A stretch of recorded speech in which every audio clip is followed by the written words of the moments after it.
ka fie hawe funua tamato i kingi tupo wono ka mai tahine kuini na spau pe mo fale ha mo yo fo maro la maria ho eki pe mo le ai tonga kotoa o wata tata le ni motor ko to pe mo me mai ke fam fulanga tonu o e poni pe me holo saslu sile na tawatai na tonga o vai ni tau hoka tokeni i he proklama ko ia o e whenga paanga pe me koncerti halafunonga ke senduri ai kolisi tutuku ko mafo ki ai kosolotonga o kolisi ko kun salote e tam tata foki ko me ai heni e ka fafe ko ia proklama pon o me mafoka ho e kosutuku ko mafo ki ko me heni ai ek lang e proklama poni ka ko tahine ko Lady Luciane Luani ko se ai laisima pe ko e mga tunga me ngai finga pa ngala ai kolisi ki lang falala ka ko ia o kolisi pa tau pe i falala ka ko ia ka fata mai ka mafo ki ai ako ko ia ki fiskale pe mo to nga ko ia ngai yako ko ko i he moilo tolo i kolisi ko kun salote io api ako o ko tau ofai ko e programa ko ia mo koncerti e poni finga pa nga poni aku kau mai kiai ai wahenga ko ia wahenga vai ni pe aku kau mai kiai a vai ni ma foki ai kai nga ko ia vei kune pe mi hala tonga leva pe mi longo temi ma foki ai kai nga ko ia lo to kai no pe mi folaha o kau mai pe foki ai pe mundu ko hetulu kai ma foki kai nga ko ia afu te au pe mi malapo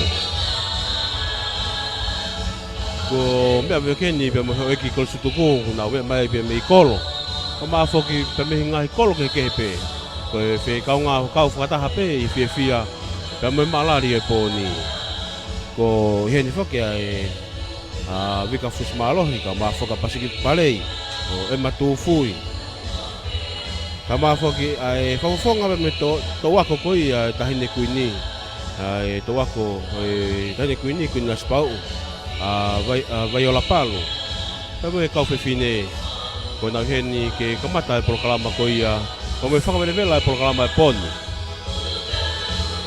e be foki ai fotonga ia tu ai lave ia tu ai tani fe kau fe kau ngate akata ka ko tale gitaia o titi ai pe ko ako tesiale tu po aku o si me hania ho iki ko teu ke kamata proklama ko ia o e poni o pe via ko ka na mari ko ni ke tau kamat ma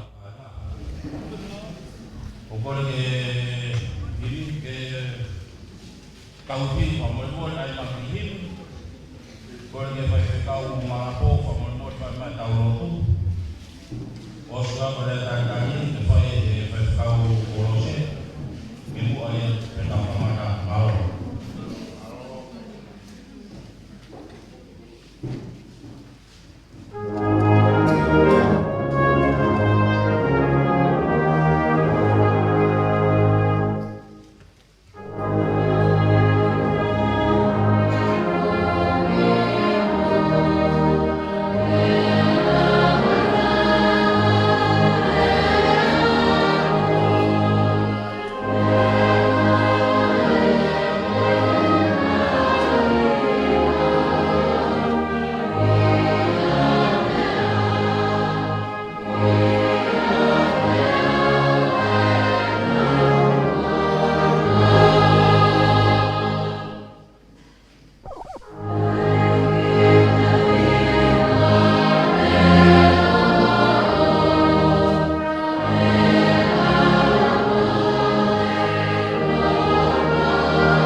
Pitaurotu.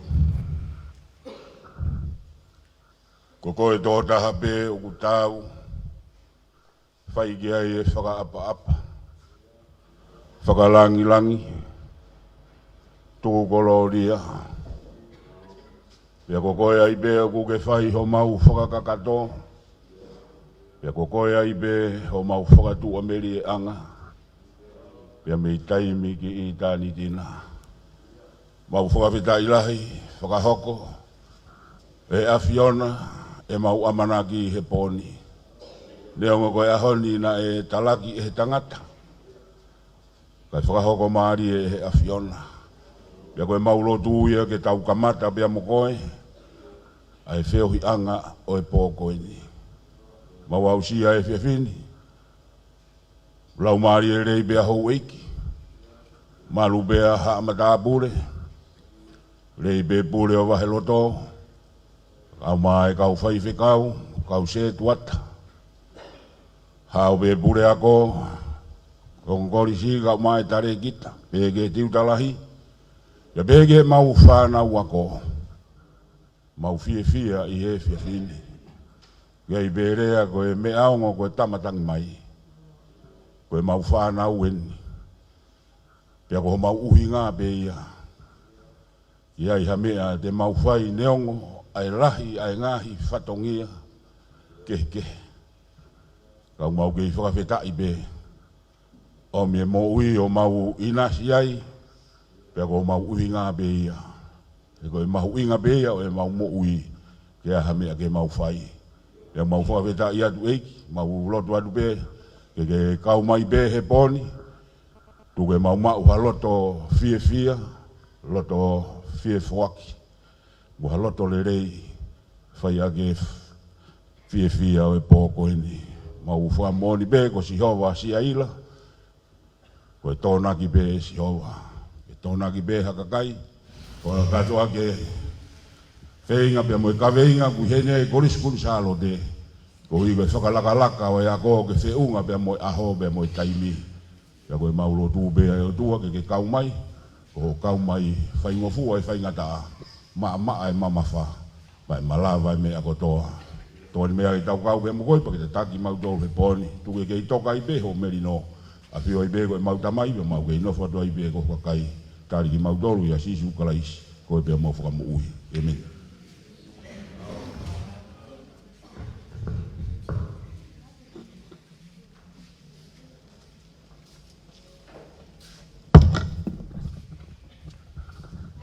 Tabege o tua ko awhi o taiha mai o taula tawatonga. Tapu atu ki a reiti luan e maa hou eke. Tapu atu po gen ki e katoa ki maluhola. Kai uma taloa whangona. Pea mo e kaumata pule. Tapu atu ki he pule a ko. Hai mai kau mau tuunga ko toa pe, ko e kolis tutu ko pe mo a pe. Ta ba de 5 kau e ako anga. Kai mai kau moi fononga ko toa pe mo ako lolotonga. Ta ke tanga tai 5 kau pure o vahe loto. Kai mai kau tanga tai 5 kau ko toa pe. Kau se tuat. Kai mai ngai kai ngalotu ko toa pe. Ko tau kau whakata he tā pua ki o e whiwhini. Pea ko kore ke whakamalu atu, e ngai tala whakatapu ko toa be, ko whakamānawa ke kere eki ke ulo hawea. Tama ko lot maafto ko iau lahi. Kai whakamāma te whatongia talango fua area taritari. Ko ue ke kātoanga mamalu o e whiawhini. Ura ke mea tau whakawhetai ke o toa, ko uripoto ko ne whea hange ko lotu ko tau ongona. O tau tō tamātō ke ao ne hunuki. Ka tau lotoa, pia tau taua alo e ngai kai ngā loto, pia tau au sia e whiawhini. Ko whakalālao e sihova ai mea ko tō be. E whiawhini o ko mōni e sāme aho ni. Sāme aho ni ko tala mai e sāme. Te uhewa ki ho whai o wha. Mō whara konistu tone. Te taha ape, e sihova ki a te koe. Ko e tari ia mo e whetapau e ahon, mo e whiawhenu. Pea me kāinga o luani, kāinga matawhahi, kāinga tupou rewa, kāinga veikune, ko nā whakate fua mai ke kāinga, o māwhito ko i aulahi, ke tari whatongia, pea ko e tari ia o e whiawheni, tawange, e tau whawhetai whakata mo e same, mo mau halau maari lelei, mau a koloa lelei, tari au whae tangata ki whae whekau pūre o vai loto, whae whekau mori mō ngā whakawā, kai maanga i tau kete mo i ngai kāinga loto e mau whiawhia, mau haka he tāpua ki ko Afrika uko e whanau tam, lawe i pē, he ngai wāhenga ngā wen, ai tauanga e api ke te ui a kau whiwhine a pasi au toa, a kau whae le rei mātonga, a kau taki le rei mātonga, pea ku pēhea e whiwhine māwhana ngai kāinga, e tauanga ko whai, tauanga ke tau maua kātoanga u hewhau no lau maari o whakalota whao ki tau tōru, tau maua kātoanga māwhana mo whiwhia, a kātoanga e lang ia o tua, o whatua te kumutoro, malo.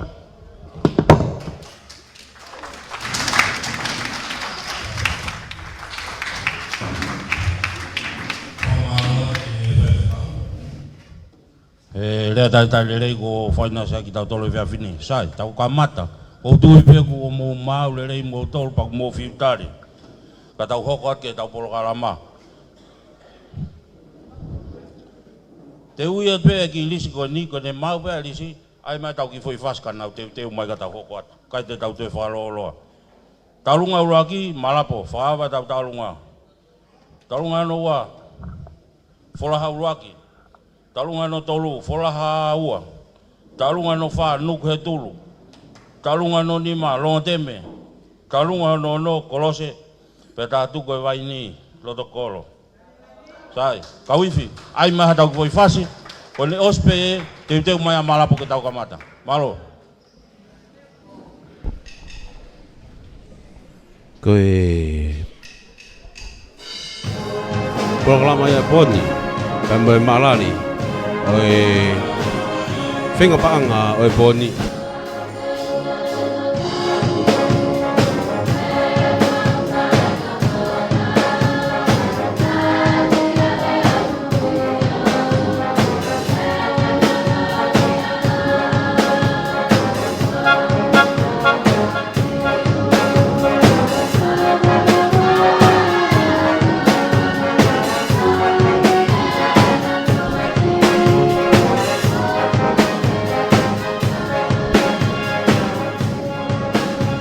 Ia ngepe koe koe lawe koe nai whahoko MC pe koe no ta whakatau kei koe programa poni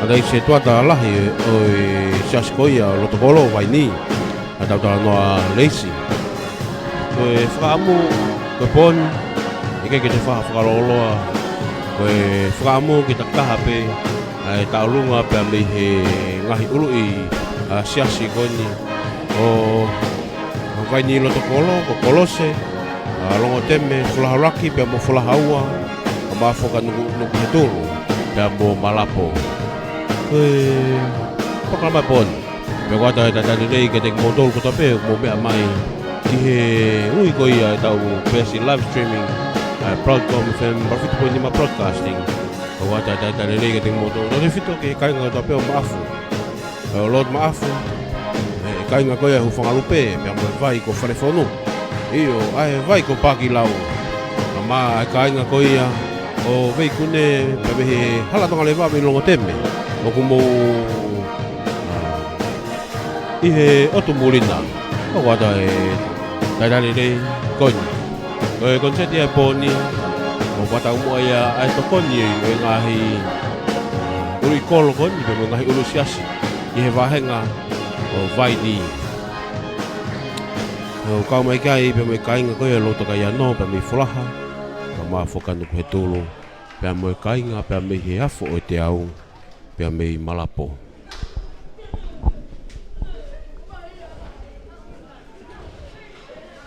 Mai no foke tu ko ia poni. Atake o sa malapo pe hako ma fola ruak, fola haua, no ke tulu, longo teme. Taim tatau pe foki ko rotonga whahako foki pe mo konseti ko ia. Ai whanautama pe me hufanga lupe ia George Tatofi i he Indoor Stadium ko ia tele i rotongan. Kako he wani o ko kei vela pe unga pe me he hufanga lupe i vaini i holo saswisinan tau dai na tonga ke whahako a whenga paanga pe mo tatanaki o ngahi ofa pe me hoi ki kostuku e toko ia ki he langa mai mo ako e tahine kuini kone todo whai malai kula ako kuini Charlotte tupo hono tolu bea whakene hoi kostuku bea ia ngahi mo minisi pe mi hen mau maari rewa ai taulunga koe malapo hoko rewa ki ai kamata ai be ai programa pe moe whawewe la whahako pe mi holo saswitinan tau taina tonga o vaini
malapun mau mai ha fasita la fasipe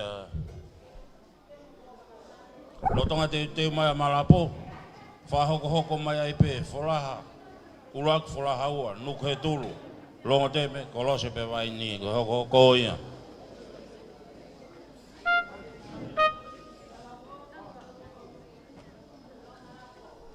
Yo, mau mai tahine taulunga ko ia. Kene whawhunga e taulunga pe mihisiasi o malapo. Ko e taulunga ko e malapo whakate whakimui koni ko Emeline Langi.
E o meite e kainga ko e loto kai ano. E ko fo meite pe mo kaine e falanglangi o programa e poni. Ai tahine ko leiti Luciane Luani. O kaunga kau e fia pe mo tafi malai o programa e poni.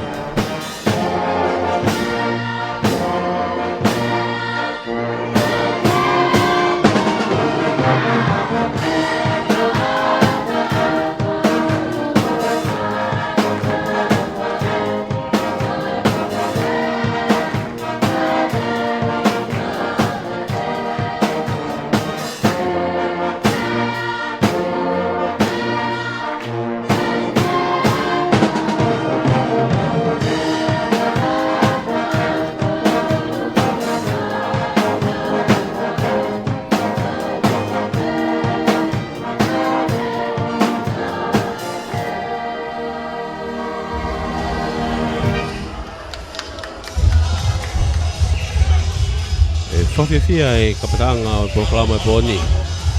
Pe mo e fameite, pe me he whakai mai e urusiasi o Malapo. Pe me he afo e te au.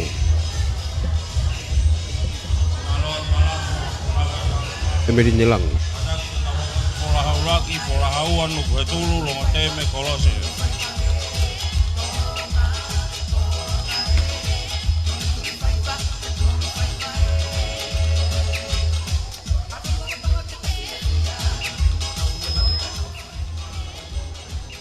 Kai whamaloat, kai ngaluan me Malapo, whamaloat e ofa, whamalo e tokoni, whafofongai mai siasi, pe tau ofa e tau whanau tama. Tau hokot ke tau lunga whalahauraki, maupe tungu mai lewa.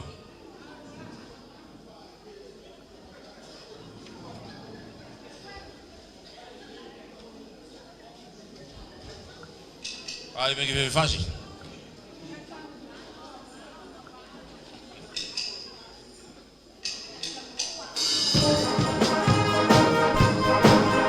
Ko ko tai pe programa ko e poni pe ko tai nei. Ke te ko ke me mai I he oke pe mo tau ata I famofola e tau pe si live streaming e plot come fe ko te poni ma broadcasting. Pe be holo sasi wesinan tau tai na tonga o vai ni. Kau ki update ba ve pe ka toanga ko ni pe mo long ka toanga aki foi unga. Koncerti hala fotonga ke senturi. Pe mo koncerti ai konsutuku ka mai kosi lotonga ai kosi ko kunsalo te. Ai koe finga pa ko te fa ko ia I la venga tonga. Na fe unga ia mo paanga tolu mano ua afe ua ngeau ma tolu hiva seniti ani manoa. Tolu afe, tolu mano, tolu uafe, tolu mano, uafe, wangeau, ma tolu hiva, seniti, e ni manoa. Koe whenga panga koia, iyo, kanaki. Koe whenga panga koia la venga tonga, aia na kawatu ki ai a whaatumu la venga tonga, havelu liku pe a muha asini. Koe whenga panga koia kua si a whalaite, Nai whakakoia ke holo I o lupea I perehake, saswesinan tawa taina tonga perehake, ai kau kai a perehake, holonga, la whe foki ki alaki whanua. Ai nei wheunga e whenga panga koia I he holo I o lupea pe moe panga e ono mano. Koe poni, o tau whakaukau atu ke koe ului a siasiani e tahaua tolwha nima hono. Nau kau mai ki he proklama ko ia o e poni. Mone kau ki ai ha fasi ho tālunga. Takai mai tu hai ki tau whe moi noa ki mua e. Whamone mone. O mai fasi mo tālunga ki mua.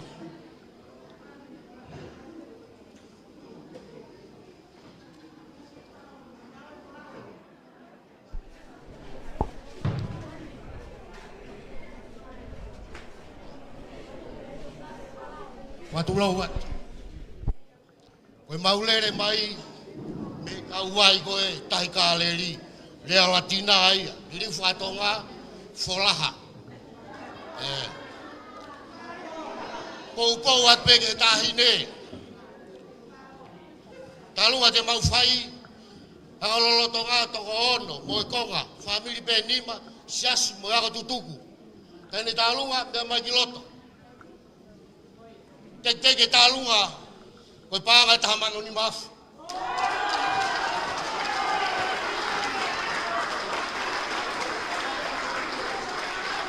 Whamalo atu, koe talunga ina wholahaua. Wholahaua. Wholahauraka taki.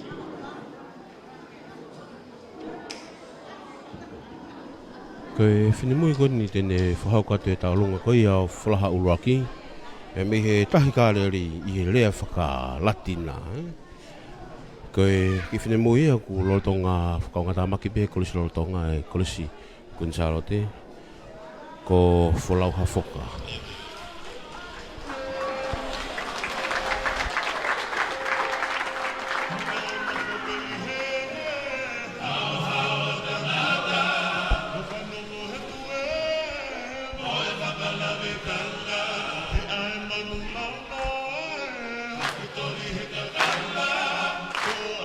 Iyo, kami loto kaya no, kami folaha.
Whamaloa ke taulunga whorahuraki.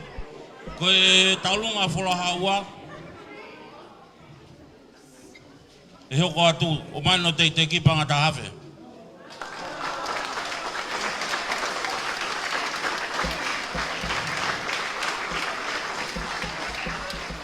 Tā mai pia no ki whaske whafofonga I pehe on ki tamai whewhini koe ni taulunga whorahaua. Koe hamu ofa ki whorahaua. Ko more. E aonga pe. Te ke whorahaua panga ta hawhe.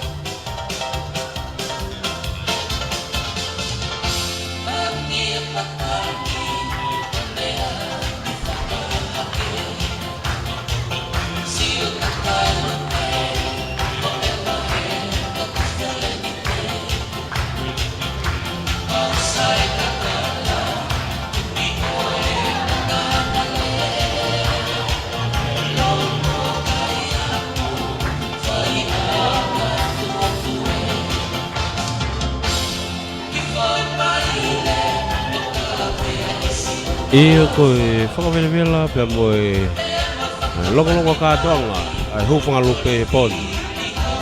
E whengapanga koe ia konseti halafononga ke Century. E konseti whengapanga ai koe tuku kauma ai koe lotonga ai sahi koe tuku nsalo te. Iyo pia mihi holo siasmisinan tau taina tonga o Vaini.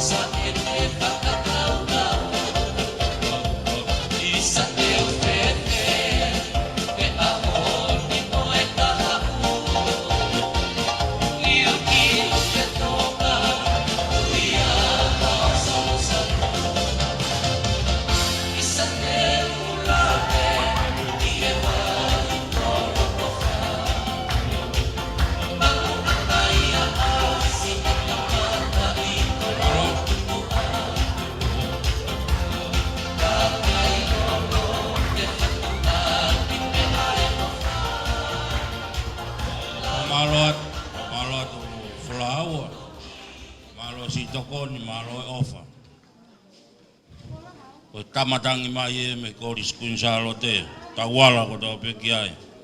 Koe taulunga marapo, na feunga mo panga fituafe ni mangeau hiwa ngofulu maono. Fituafe ni mangeau hiwa ono. Malo li paanga marapo malo e ofa. Tau hokot ke taulunga nukhe tulu, pa mole. Ma upe ho fasi, tuku maile baka tau hoko atu. Ia tu anu he tulu te umai ke ai longo teme.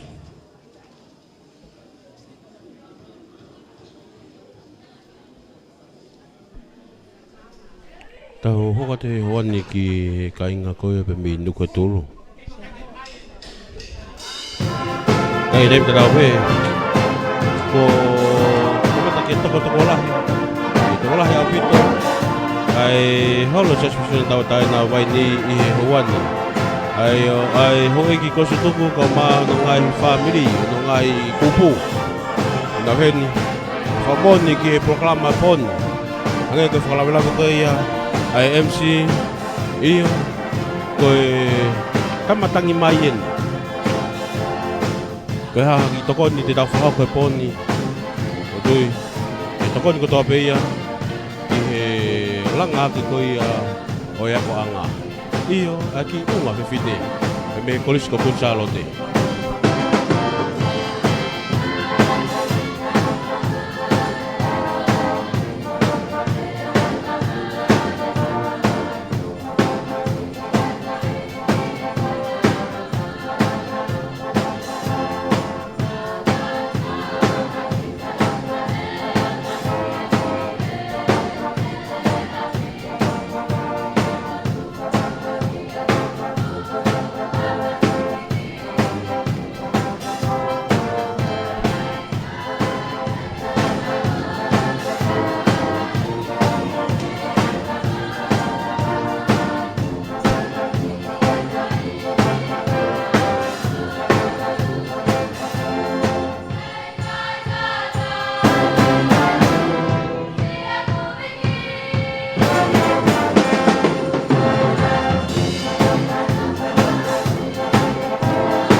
Ada o falahi ka ting motor ko tape kai nga vai ni ka ma fo ke tenga nga kolo mi ului va nga.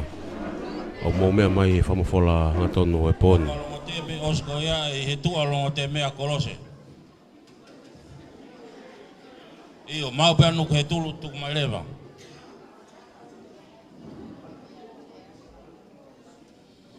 Talunga malapo te o mai fe panga tahafe me aluseane. Luan.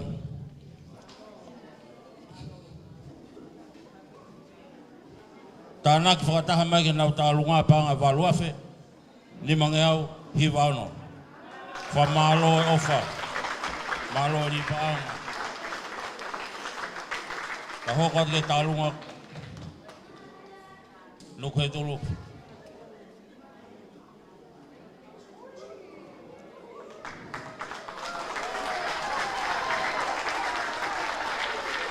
Malo.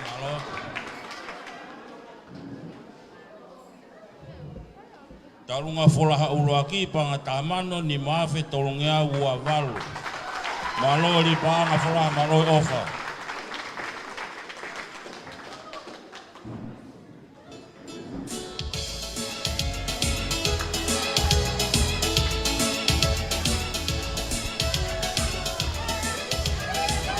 Pinamai aku ne whakatu e taulunga nuka tolu e poni ko Luciane Mounga.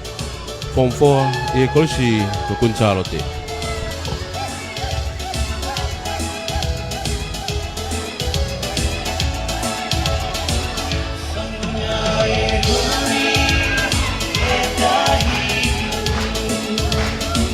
Teki anu ko he tulu panga wafe.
Pamalo ati tandai whaifkau koe tulu.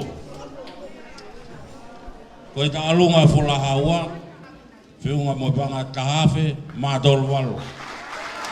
Tahanoa tolu walu, malo ofa.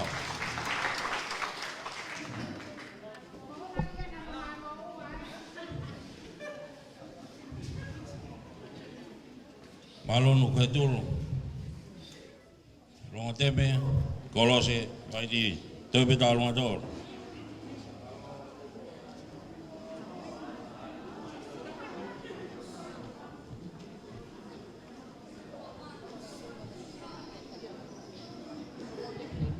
Oso mai tek alongo te me panga tahawhi, malo li panga.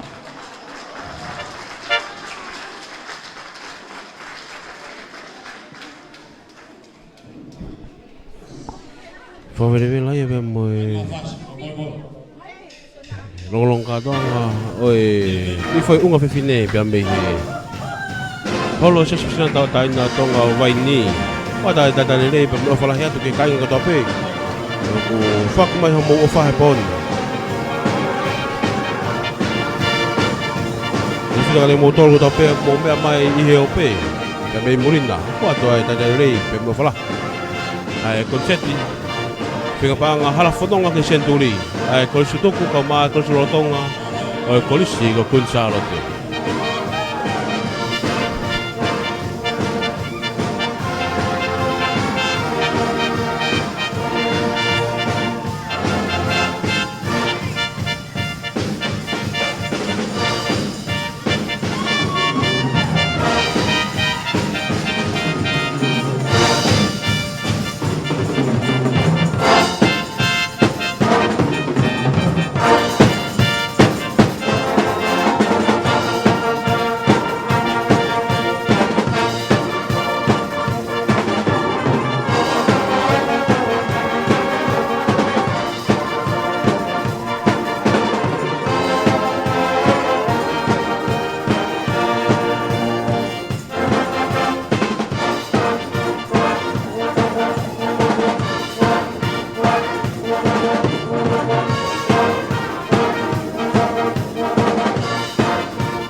Ko talunga na lo te pe ko mau mai.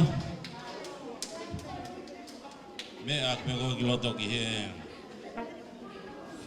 Pa mo ko talunga na lo te me to muy mai tu pe ke si talung.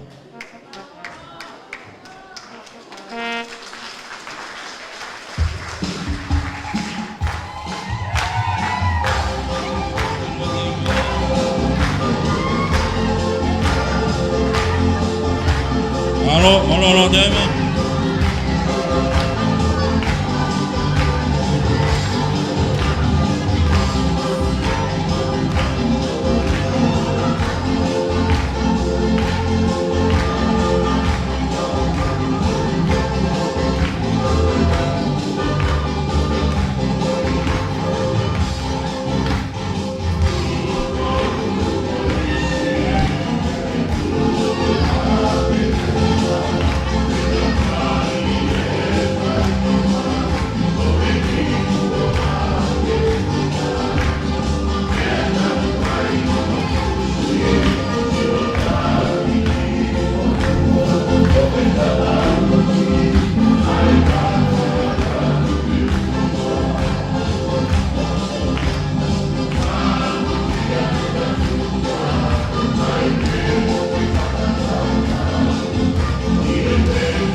dema. Malo ofa, malo lipa anga. Whine mui kono ne whahako atu ai tau olunga ko ni ko mere ahi hopo noa. Wanima hiwa noa, malo ofa.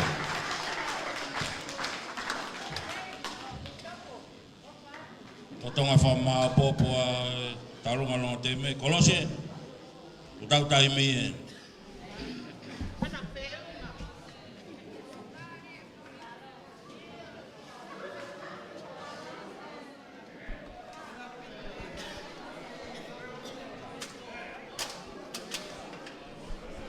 Ada dari ke lei ke tengok tol. Bobi amai hope.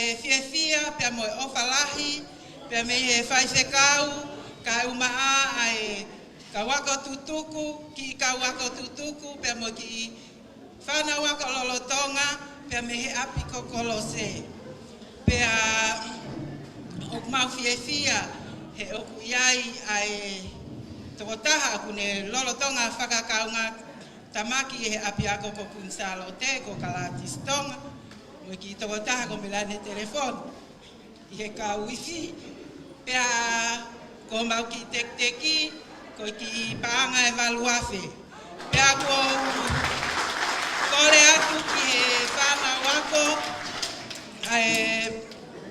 a kolose kuinsalote a kolose ke mo lava mai ki moani ke whakahoko e taulunga pea ko kore atu ki whai ako kalatistonga ke lava mai ke whakahoko a e tau tālunga pe ako kore at ke ka wifi whakamole mole mua ka e iwi i mai e langa e masira. Malo o whalahi atu me i kolose.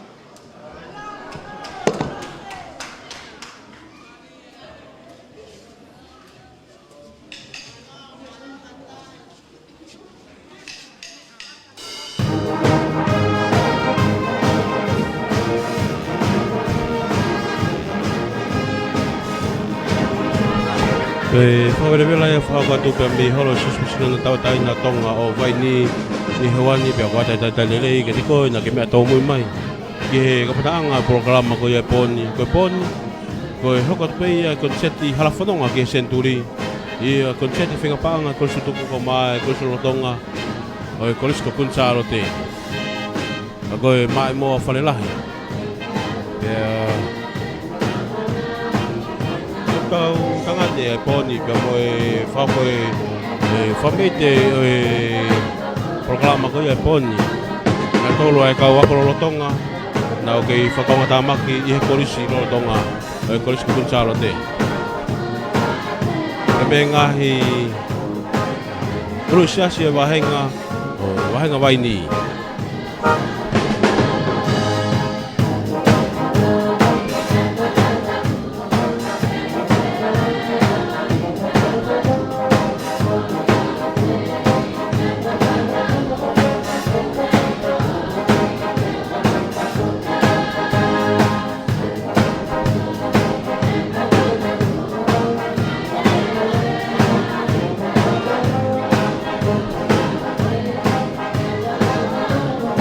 Pego ia fa tawang pe ko tak nele tu pe fa mapola. Ia ta pa pe ke mai mia i pe ma wa ui ko ia pe live streaming Broadcom FM po ni ma broadcasting. Pe me vai ni i Hawani.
malo pito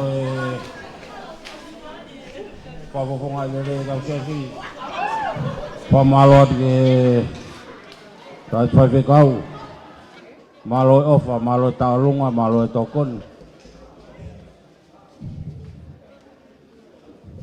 tahu poten ke talunga apa ini kalau ke talunga fasien kai ko ngau talunga longo teme Feunga whakata mo panga wafe, ua ngeau hiwe hiwa. Ua hiwe hiwa.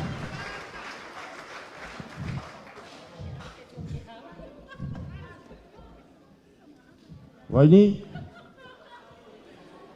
Seni? Kata ke o whawio whmai. Ebe tu e ko wafi behe e he toku ko ia proklama pon. Pau ke te peta tare ke te moto lo ta pe mo me mai e ope ke fa mo fola ton ko ia pon e fefin tapu kai atamu a ke ki fia he poni ko ta hina ko listutu ko me funga fonua ka ko ha o ki vai mini o ta kai fala mai ki ai pe a ko ri a ke funga fonua ka uri os ko to ha kuivi i vai ni pe a ko e ta hina lusiane fa more pe ko ki fagarea o ku fai ko ki fine motua te ke fai talunga vai ni te tok talunga nai ka ko ki talunga ke hen ko ki mafana pe ni talunga mafana ko si oto ki moko puna me funga fonua o lolo tonga ako he koris kuin salote pana to mui mai he one mato ke mau konseti po falaite pa ko ia o ko tok fenga ke fai ya ki mafana he pon ko uhia ke tokoni mai ka te au ke ma teke pei vai nini he ilo na fai ange ku e yai ha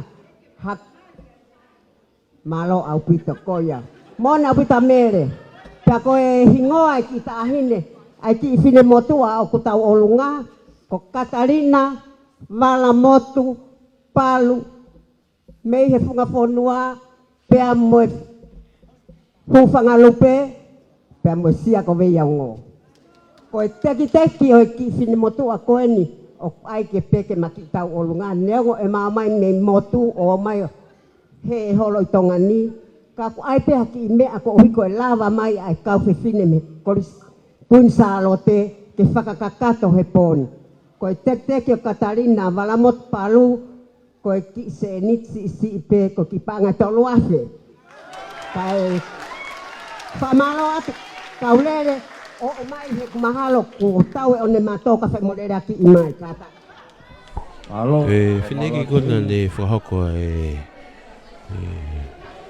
tunga ya tama ko e fine ulo go seini pasan le fa ko le fo filoki o e taulunga vai ni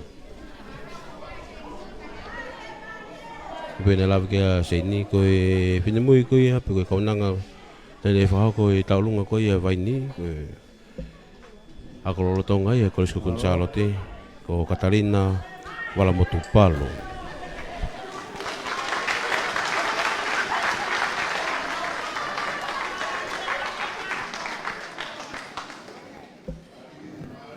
malo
Padang pe wa tak nene tu pe fa ma fola ke ta pa pe ku ke me mai ai.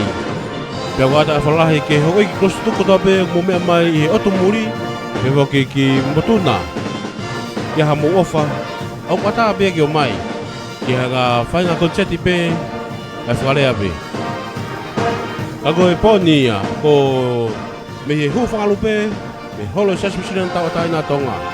Io o ka mai ki ai a logoteme. Ko folaha, nuke tulu, malapo, wafo ke kainga maafu, pe mei hufanga lupe, vai ko whalefonu, pe foke ke vai ko pakilau.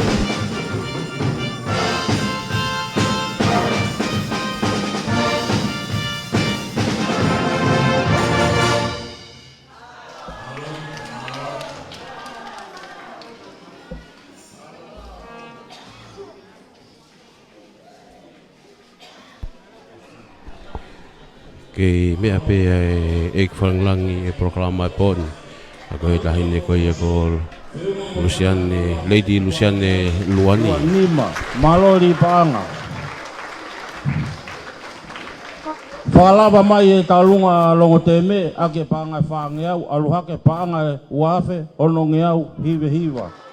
Malo ofa, malori paanga.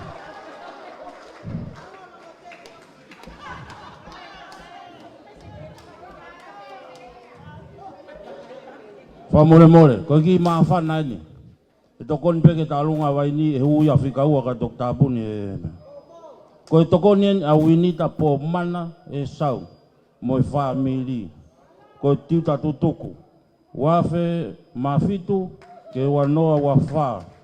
Koe ki tokoni mo ki talunga panga ta hafe. Winita kohta imi en. Whamore more peka koe tutuku na kumo fiutari.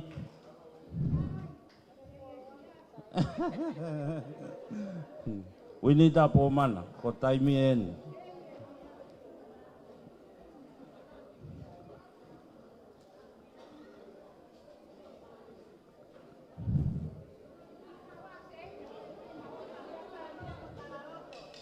Lere hata lalo toia.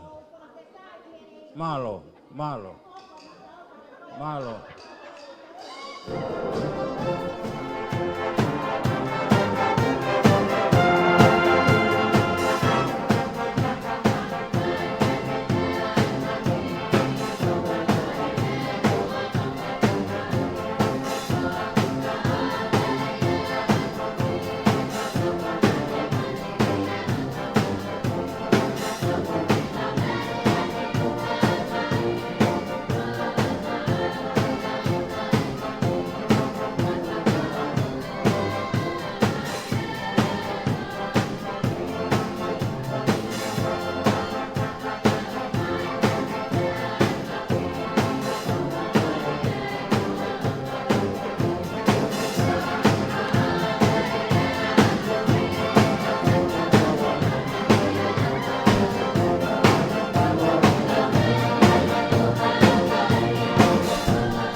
Ada falahi ke ting motor ko tape ka ko sutuku lawi ni a Mateo ka mafo ke denga ka ko fine.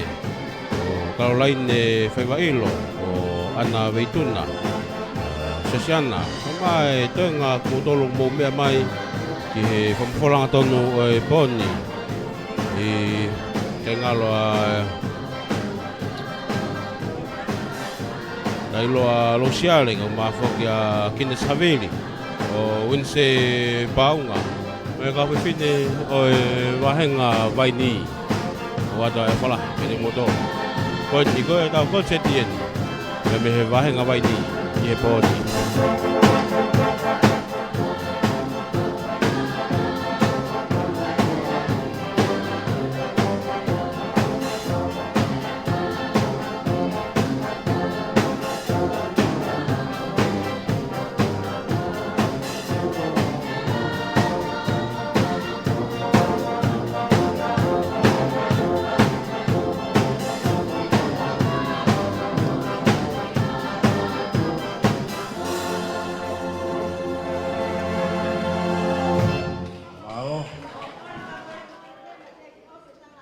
hoko te talaloto ia.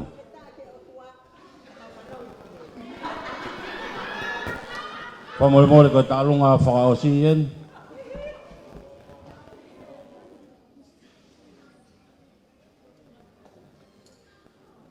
Tani usian ruan.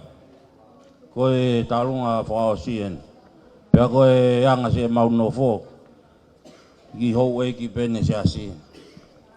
Ono mo puna penu hau ke whai talunga.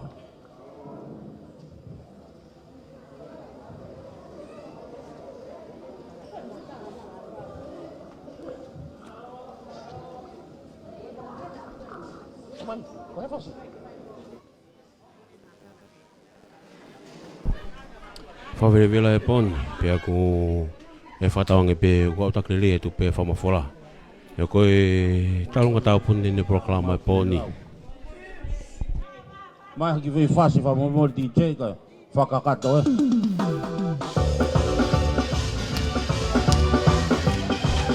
Tangare tatari rei ki modonu toa pe ku mou. Mea wholoa mai ki whamawhoranga tonu o e poni. Pe mehi holo sasusinan tawa taina tonga o Vaini. Kotokolo.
Malo, talunga wala mot palu panga tolua fe tolungea wafa.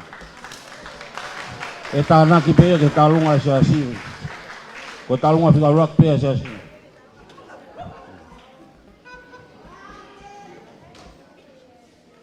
Ko tau talunga fa osien pa ko talunga ta pun pe fa se asi fa lu fu se so to kolo.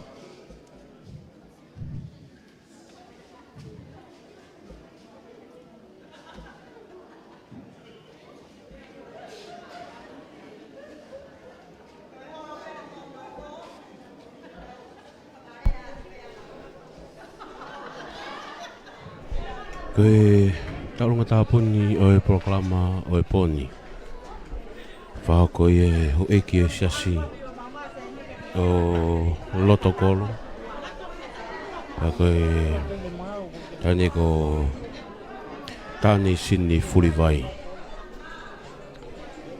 Kako e koristu tuku o e korisi ko kunsalo Koe teki e talunga Vaini lotokolo.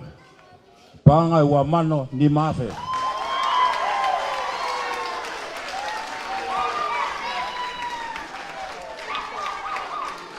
Tama bagi.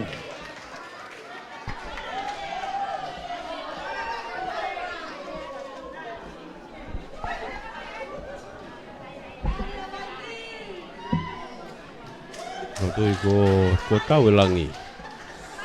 Katoa ngai poni. Mea mai hau eki. Siasi roto kolo. Whauko e whamei te whakaosi e proklama whengapanga. Hala whanonga ki e Senturi. Me konseti whengapanga e kolisi. Te tuku kau mai kolisi lorotonga. Kolisi ko kunsaro te.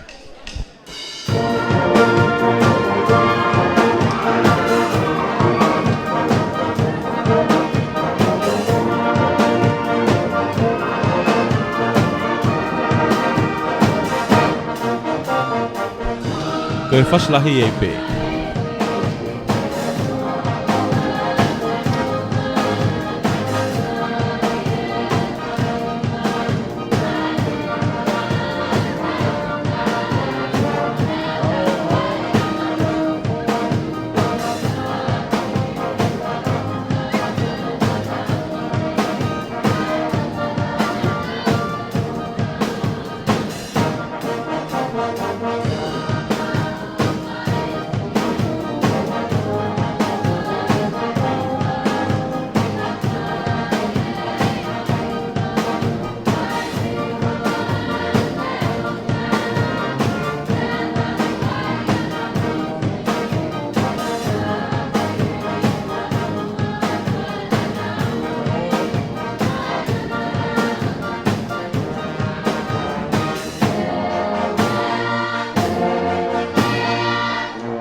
Ia ko meite ai pangai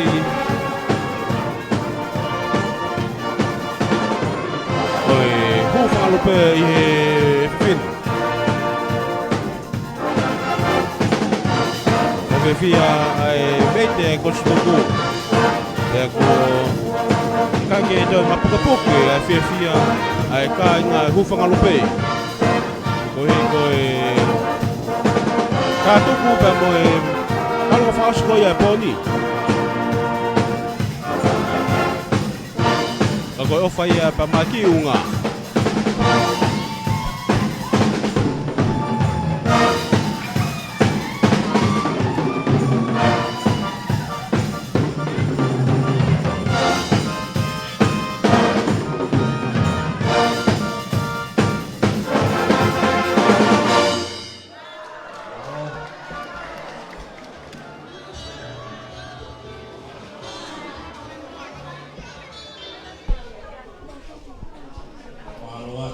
malo tau wewhine, malo maafana, malo ofa, malo lipaanga.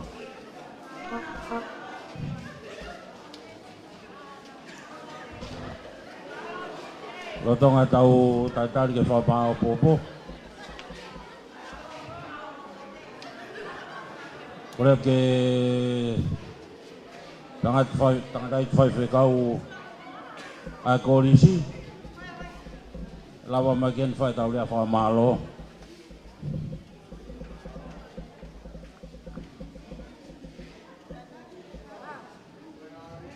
Peko atahape, atahakin whai rea whamalo me he tawhaka korisi.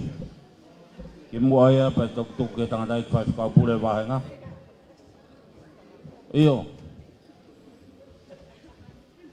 Pamole, ai mai foi fácil. Ka whakamā popo tau mea.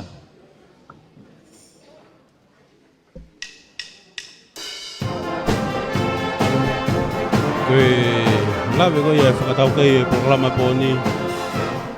Ko whakamā popo e ngahi ofa. Me ngahi takoni ko tape ko whakako e pōni. Te ngahi minisi miheni e whakaa te ola ko ia. E kolistu tuku. E mo e komiti. O e konseti hala whatonga ki Senduri. Kei longa katoanga pe hu whangalupe ia pōni. Nengoai ia e lele konseti ko ia e whanau tama e hu whangalupe. A George Tatofi. Peko ne whuwha ahe mai ni ki tonga ni. Ia ne tua, peko hane konseti. Aku lava tu kei e kainga wai ni e kai tau pe i holo saswisiran tau tai na tonga o wai ni e pe kei tokolahi pe kainga pe a kei whakamelewela pe kainga hufngalu pe mahino ai tamatangi mai ai lea koi ai kolisi koi ki unga kei mo kolisi o kau ofai koi pōnia.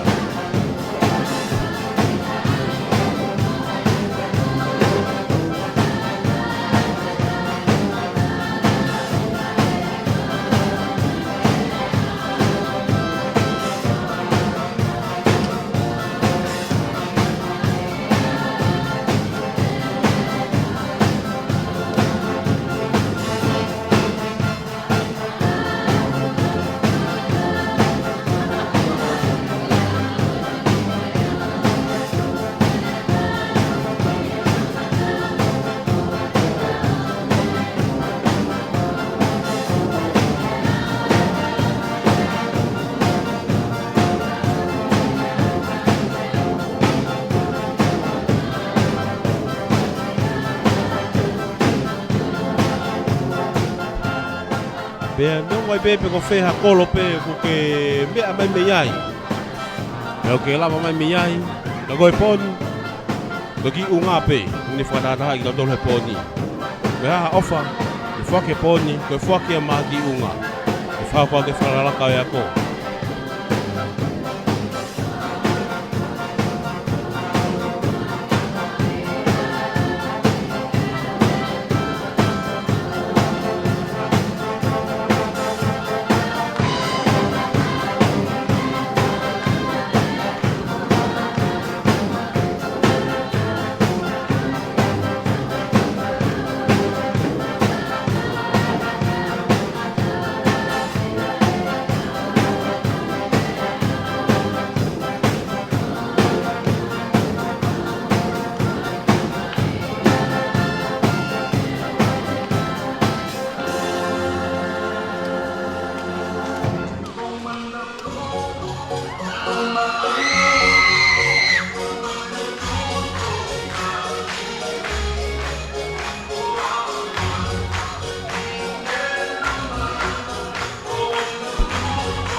Lengo e whamapo opo e programa koe pōni ka ku kei mahino pe a kei lahi pe whakapare ia. Ka mo e tokoni koe a kei programa e pōni. E hange koe lawi mo e ngā tolu koe i tuani, koe pōni, koe al-osien. Koe whaki kotoa pe. Koe kai toi tukham iwi.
Oi malali pe mo e fawele vela e poni. Whataonga pia ko autak lele atu. I ngahi ata e autak lele atu. Ki ata papeku ke mea mai mei ai. Pea ko e roto ngani foku ke whahako pea no wha mapopo ko i ngahi tokoni me ngahi ofa. Ai kainga kotoa pe. O maafu e hu whangalope. Mai vai ko telefonu. I e vai ko paklau. Pea moe kainga vei kune ki hala tonga lewa. Pea moe louto kai anō ki fulaha mo nuku he tulu. Io, nā ngalo, ai afu e te au pe mo malapo. Ai katoanga, pe moe proklama e konseti.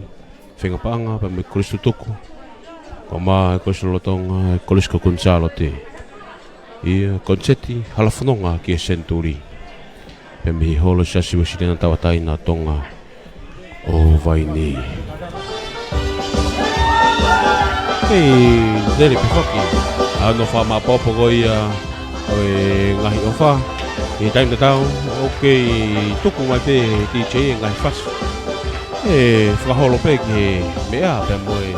Ina tō loku nau lava mai. E tokoni lahi, ki e fu tokoni lahi. Omi. E mehe hoi kosu tuku ko maa e kosu lotonga. E kosu kunsalo te.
Ia pe ko meite ai ek whalanglangi e poni.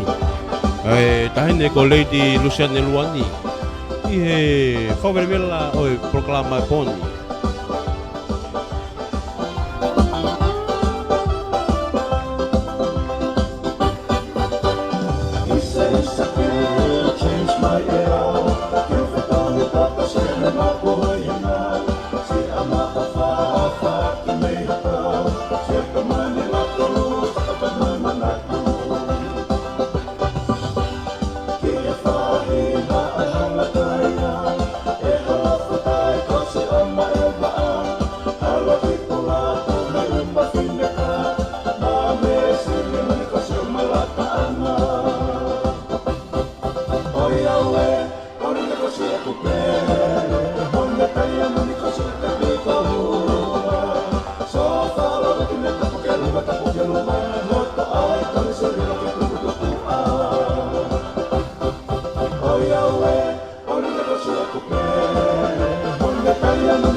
Peo ki e pe whatawange peo ko ke iau tak lele e tupe e ngahi ata ke tapa ku ke mea mai mia. O maloa tau e whine.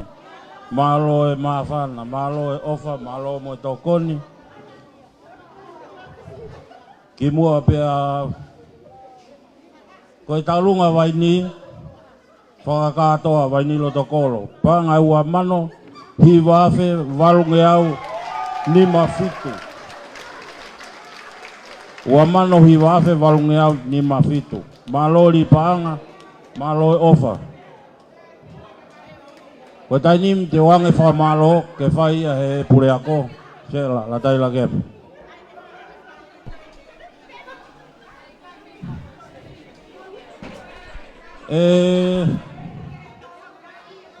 Wha mole mole at. Kau inu kawa. To e si ipe.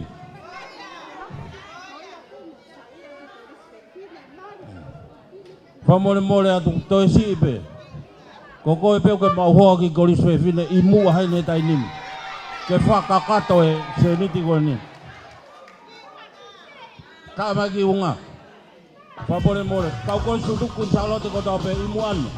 Pe mau ke whakakato ki toinga koe ni. Te vela ma whanai ia. Kina tolu ko tau pe. Hake koe whakalawalawe ki he wikosi. Ko koe pēna ke ofa ki he whai unga whiwhine. Pēne ke manako ki he whai unga whiwhine. Pē ko ke mari, pē kuia i hao kui, pē kuia i hao whae. Ia ko i he whai unga whiwhine. I Kolisu Kunsalo te. Iyo. Koe whameita ia hauani.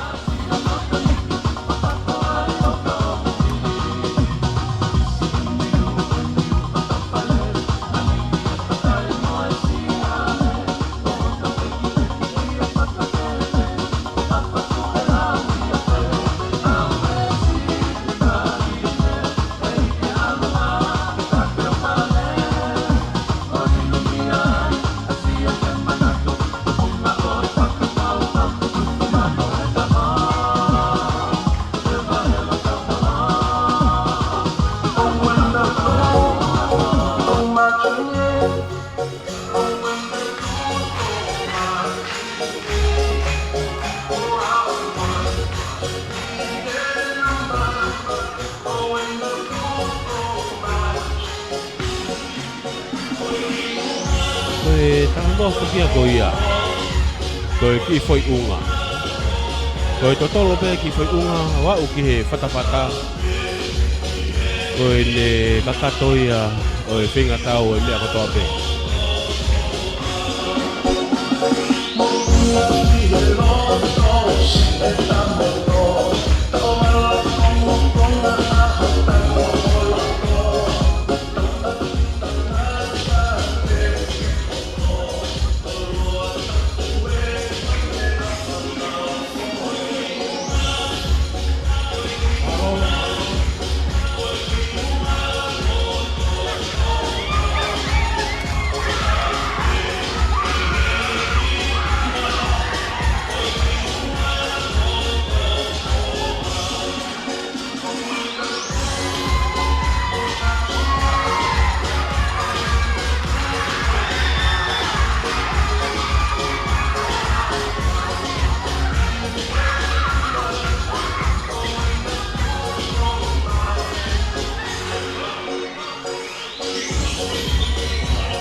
Nahikna ko lato na ko nau kakiatu. Ako e tiuta fokia e Kolisi. Kono tonga ko ia Kolisu Kunsalo te.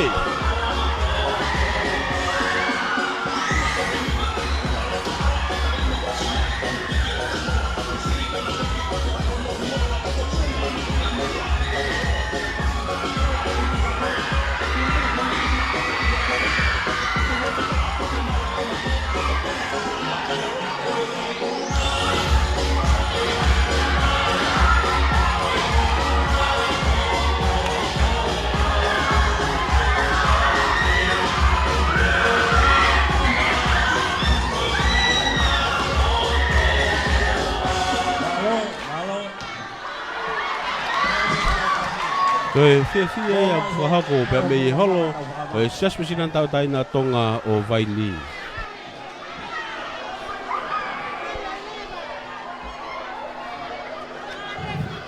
Sai pamaloat malo fia malo hili panga malo moi ofa koe anga e tau whanau tau whanau e ware ia tama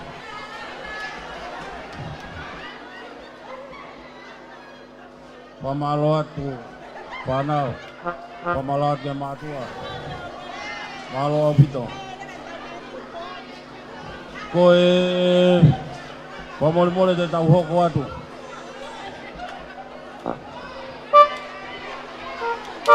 pamaloat koe talunga Vaini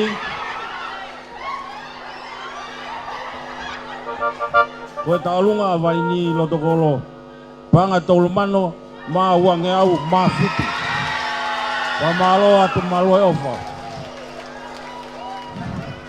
malo di panga koe pangamari ko ni kokora ke tanga kali pule ako sela la kepa ke hau fai te ole fa malo kimu aya pe tuang ke he tandai fa ka pule ke ne hoko atu malo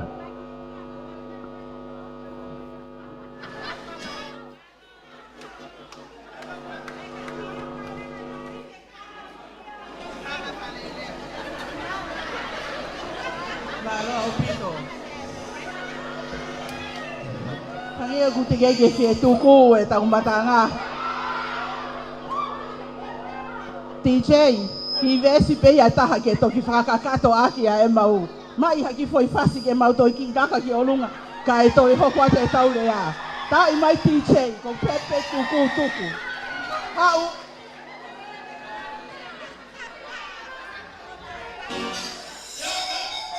Lunga ko toa.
Ia koe talu he lama e ki unga koe te tok mauen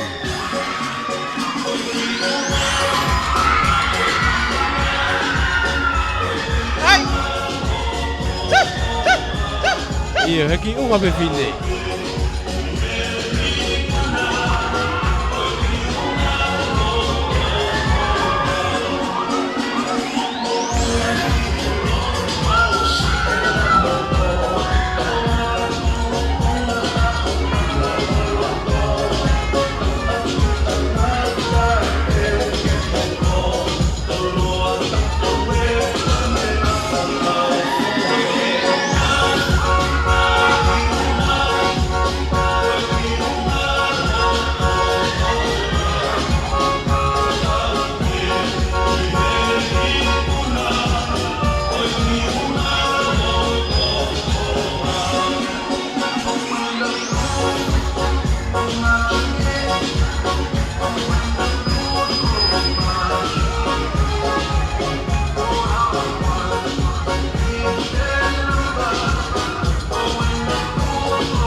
whakawelewela.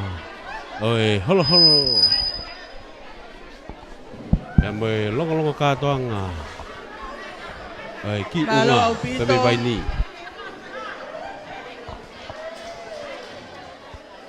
Pamalo lahi atu. Koutui ko tau ho tau langi. Katoa ki maluhola. Malo ko mahi noia. Tapu ke awhio ai o tuai ho tau lotolotonga. Patap ki he kele tupu a o e lotu. Ai a ko pano pe atupa ke tau hiai ai lotu. Mo e kakai ai eiki. Tap ke fefine ko Lady Luciane Luani. Tap ki he mo aki lea. Pea ko kole ke u whakamalmalu atu he. Kau hawa tu ke whakafofonga e whatongia whakamalo. I he fiafi whakakolo a mo vete ngata a koeni. Ko talitari fia ki mautolu he whanonga ko mau whai mai. Ko kau kolisto lotonga, kau maa e kau kolisto tuku. Pea pehe ki he sea o e PTA. E mau mui mai i he whewhine ko Lady Luciane Luani. Ke whaia e whakatangi ke ngā hisiasi, kau maa e mātua tau i whanau, pea pehe ki he kolistu tuku, koe uhi koe polo seki koe ia hono whakalelei, o e api ako no whomau. Koe polo kalama na e omi, a hono tohi pea mo e whakatangi na e whai. Kau maa hono aho na e kotofa mo e taimi, mo e kolo, mo e whakaamu ki he wheituu ke whakahoko ki ai. Pea hiri hono tuwha, whakahoko mai e taula eiki o Kunsalote. Kore ako, ko e siasi eni o tataka motonga unau kole ke toloi. Pea pehe ki he siasi o hatei ho unau kole ke toloi. Pea pehe ki he toi siasi e ua petolu kole ke toloi. Kako e hame au hoko. Ko e siasi pe taha o ku kai ke kei whaatatari ia ke tautu utaange. Tala mai he siasi a ko ia, unu mai ke whai mo tau ange. Pea ko uhinga ia e mau maalari he fiaf ko e ni, ko uhi ko whakaafe mai a vaini, oua to e tatari pe toloi, whai mo o mai lewa ke tau koni seti.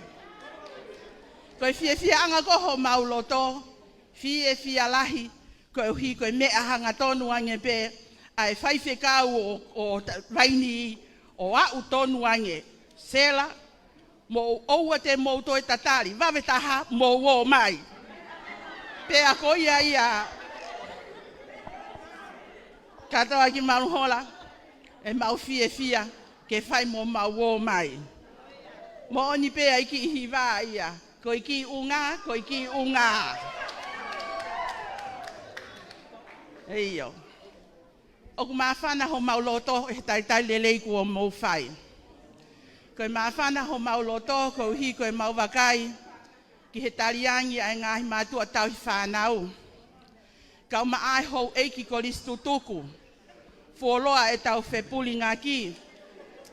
Ko vaini malapo mo folaha, longo teme nuku he tulu, na ia i peho no kau whewhine. Ko kau sipoti, ko kau tuki mu ai he ako. Pe whakamanatu mai he tale kita titi ai sela. Manatu ia malapo vaini na e whiri me ai e kau tau ta ahine whakaofa ke nau tau o lunga i he aho e korisi. Ko e mo oni ai hoi fua ai kau whewhine o e wāhengani. Ko whakamalo o e aho koe ni, whakamalo at kia tek mou tol hono kotoa. Kau whaiwhekau, kia ia e whakamalo lahi atu. Ko e whakatangi na e whai he kuata, he akololotonga, na mou hiki nima o tali lelei, ai kole na e whai. Ia e whakamalo loto honga. Ki he kakai o e whonua, ki he kau ofisa kolo, ki he kau kolistu tuku, kau maa e kau tauhi whanau, o kusi e lea, ke whakahoko atu ai mau honga ia, i he pou kau maa e ofa ai ok mou whai mai. Nei kore mai he whahinga. Pule ako, Koe ki ilisi koe na ke ui koe ki he kau kolisi tutuku ki mua he kamakamata o e ako na e au ngaia. Pea ko ia ai whakakau-kau, toi kumi hake ki i tohi le kooti ko ia ai kolisi Quinsalo te. Pea wakai i he ngahi hingoa. Mahalo ka pau na e whakatoka ngā i he whahinga, na i posta hake he Facebook a. Koi to ua ko ia hono tolu. Koi to ua ko ko e nye whanau ko e, koi to ua ko ia hono hiwa ngō fulu māwalu. Koi to ua ko hono tolu.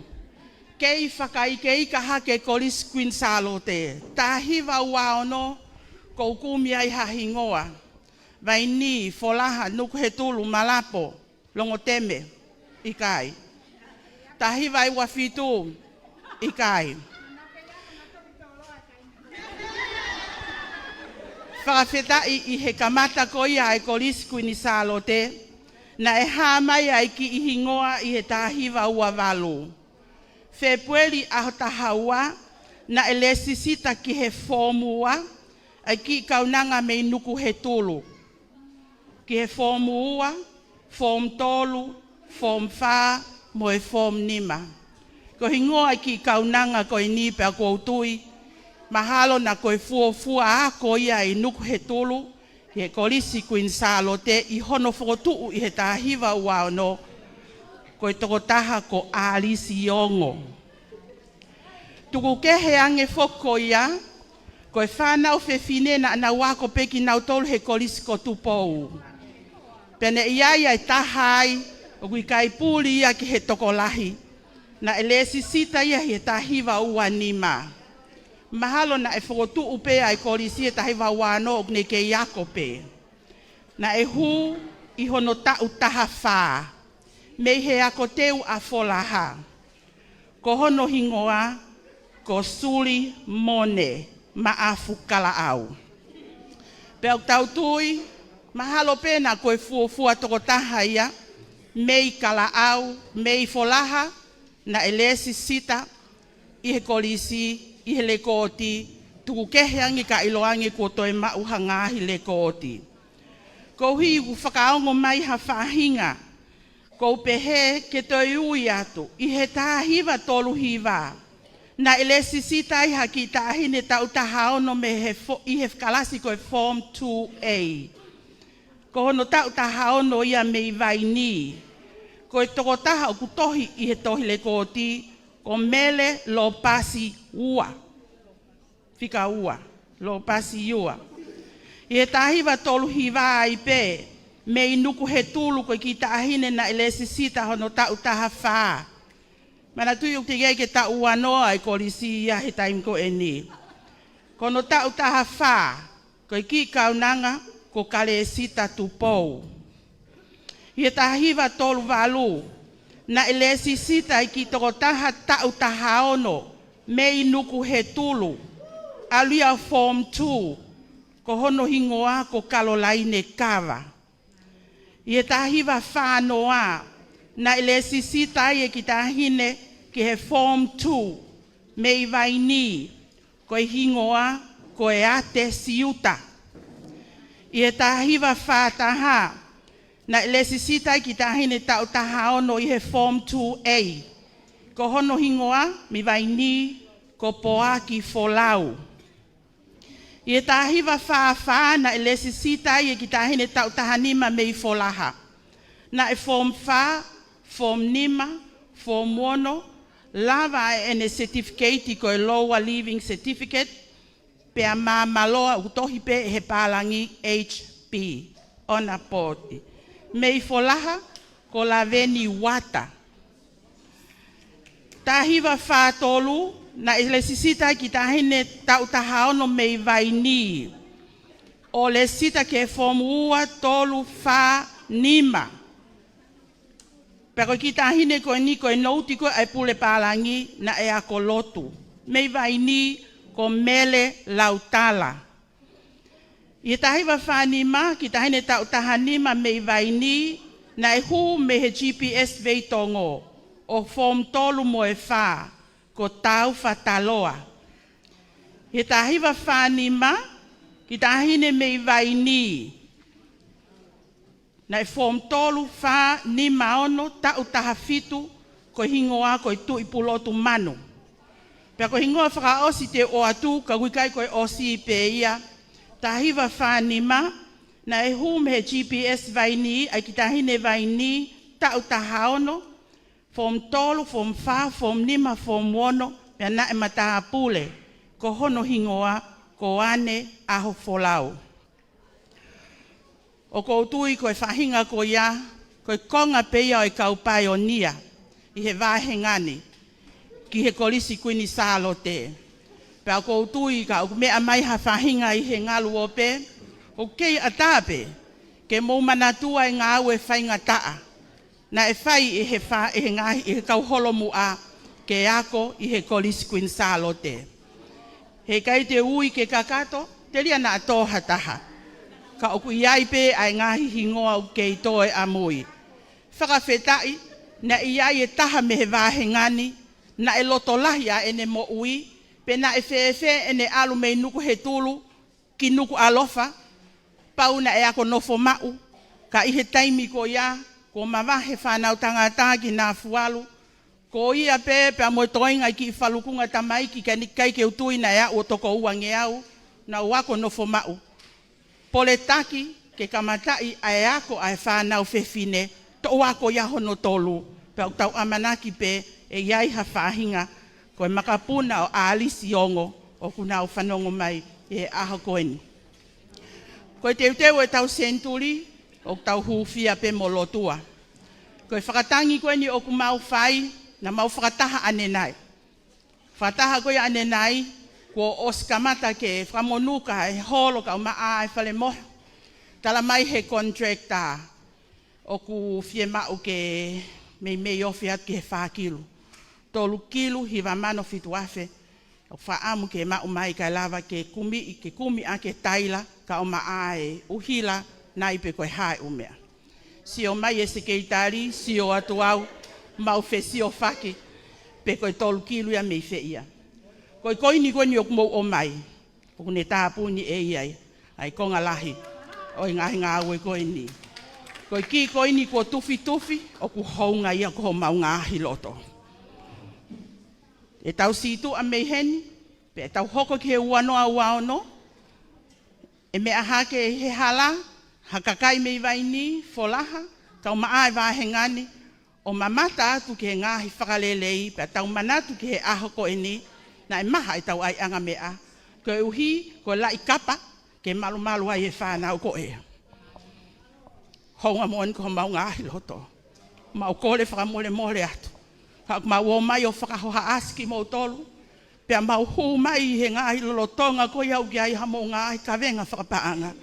Watawangi ke otua, ke ne whakafoki o lolahi ke tek mo tolu. Whakafotunga atu ai honga i ho mau ngahi loto.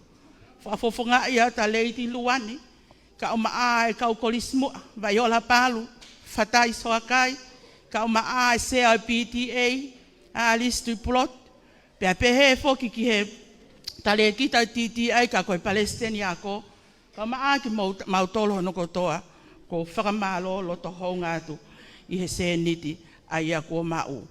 Whatauang ke otua, ke tāpo e ki na ki mau tolo, koe ngata ia e lea, lewa hei kau tatau atu. Whamalo atu ke ane pure ako. Whai rea whamalo ma tau tolo e whia whinu. O koren ke tangata ik whai pure e wahenga whamore. Ke whahoko e lahi e tau o wha. Pea mo whai e pea tau lotu. Mahalo.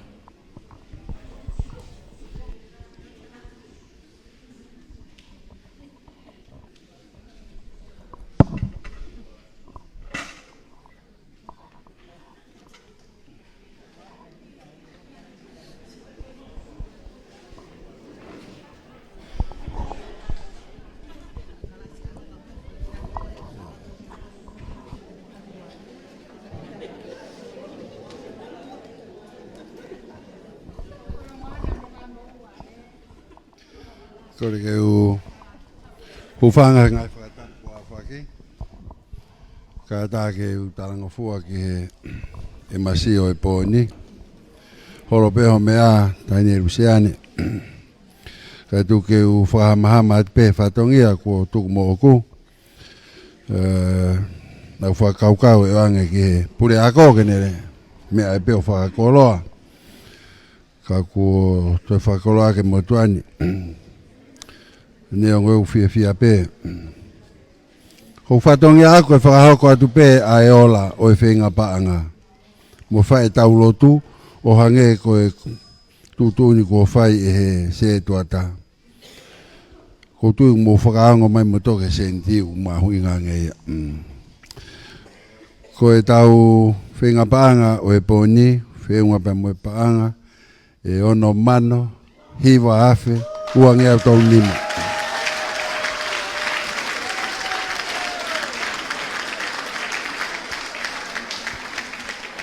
Paanga e ono mano, hiwa afe, ua ngea tau ngofuluma nima.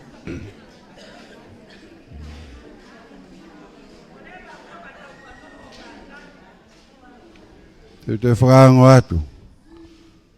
Paanga e ono mano, hiwa afe, ua ngeau, tolu ngofuluma nima.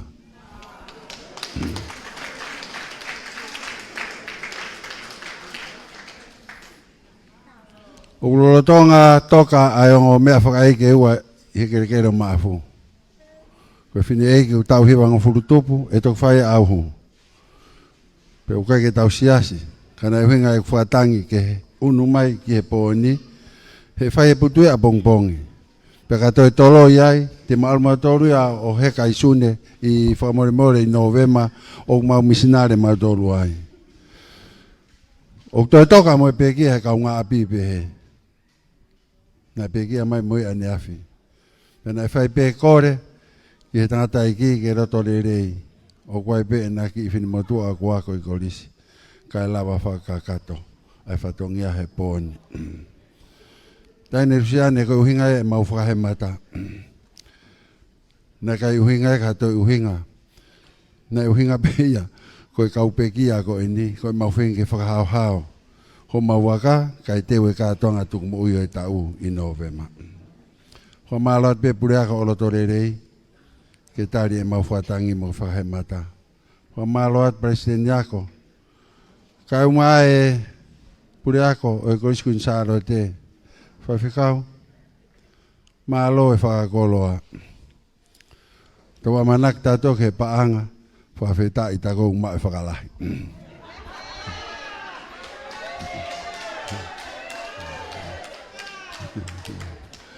O whalahi atu. Ka te mo tolu. Kau koistutuku. Mo ne mea ku mea aki e he pure ako. Nai whakahou mai ko reia ko e kore ko silolo tonga. Ki nau rep, pe mo nau ki holo he ako alu. O warepe ku mauto e whanongo mautoru, ku mu paini whakataha hau. Whawhetai, wiki ha mea mau ko alu katoa peke ko riskun salo te. Tau mau te alu ha mea ka potu kehe. Maalo ho mo whia tokoni, ke pure ako, ka umai ango tokoni pure, Ti talahi, mesi kau whai ako, mo e whanau ko silorotonga. Ke teu iho tau api, ko uhi ko e kaha ue whanonga. Tala monu atu, ke whenga pāngau whai, ke mou ke mauevi, pe me heiwe lau maari e maoni oni, tāna ke ake ki koini, ke lawa whakakatu, whamore more atu. Taine ruseane. Pure ako, sea BDA, ko siloro tonga ka umai ko istutuku ka pau kai mo ua e maafu ka umai se no kainga pe pehe ke kainga me folaha kainga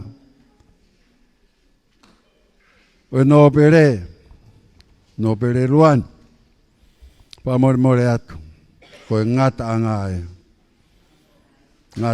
o iwi o si kainga ko foa ke atu ke whai ake lang whakalakalaka o e korisko kun saalo te. Whaifi, whaangea ono ngō fulu e himi. Wha ono noa. Ka pau e fuwawe ia, pasai peke hiwai. Whaangea ono ngō fulu e himi. Tau kau ke whakamalo ia, e tamai, alo, lau maari e. Kau e ka kai o langi nā, kau mo maamani furipe.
Mo ni pe ai fekita mo fetapa na mau kamata aki. O tua anga ofa. O tua anga lerei. Koe whakawhetai au e pōni. Mi ho anga lerei, mo anga ofa, ko maua uai, i he tumutumu e whenga au e pōni. Ko mau inasi ai hono fie fia. Mau inasi ai hono ngahi koloa. Magatonga me ofa ai o tua. Tangata whau sa me, mo e nau hake ki mo onga saione, ka ne tae oua, ai kau mai ai eki. Ko kau mai he pōni, mau fie fia ai. Mau mamatai pe mau whanongo ai, ke he iwi ho kakai, ke whai aki ho ngā aue. Tāpo aki mai ai o whani, patuke kei langi ia toko taha ai pe ai a Fiona. Mau ngai totonu aki, mau ngai lere ake iwi oi pōni, teke aki e langi oi a Fiona. Whamonu ia a, Luciane, kau mai kau kolisi tutuku, pure ako, kau mai kolisi loro tonga, kai mau mātuku he pōni, whafoki hao ki mau tolu. Mau ha mālolo whiunga he pōni, whai ho mau whakafou, ko hiko e ahona, mo ngahi ngafoko teu he a Fiona. Kreso tau e kosi sukalaisi, whalai ai o toa e tamaa whiohi me lau maari e maa oni. Mau aha o wha, kolisi loro tonga, kolisi tutuku, moki mau tolu e siasi, pia whai ke ta ngata. Amen. Malo. E kagato i ai whamwharanga tonu o e pōni. Pia mehi holo siasi wisire na tau taina tonga o vai ni. Ia wa koe konseti whingapaanga halafononga ki Senduri. Pia me ka kosutuku ka mai ka korisalotonga o e korisko kunsalote. Ia whai koe tuu koe tau konseti kakakape e whika ke olunga. Konseti koe ne whakako i le wingatonga, whiunga me panga tolu mano, ua awhi, ua ngeau tolu hiva. Koe konseti koe ne whakako i pere hake, i holo i o lupea, ne whiunga me panga no mano, koe pōni, vai ni eni. Panga no mano, hiva awhi, ua ngeau, tolu ngafuru manima. Pea moe kakata pe whawhatungia koe e pōni, kei mea peheni a whawhanglang koe ia whakamai pōni, e tahini ko Lady Luciane Luani. Whatanga pia nā au taklelei atu ai proklama ki holo te whare, mo tōko tō pēu mō mao, ai ui koe ai Broadcom FM, wawhiponi ma broadcasting, wata whalahi me timu ngā ua koe e pōni. Whawhanga ta pēka whawhatungi ai pōni, pe mehi holo saswasiranta taina tonga wai ni, ko ue ongo whaita, wepi junior lea mi waka, ka mawhoka nā whalu pita tā ka fua. Koe tau atana e atu ia, alipata kisina ka pe foki ki asione fuka. Pau me sake whamukioa, ka e malo apito mumea mai, ka maumea toa whatu.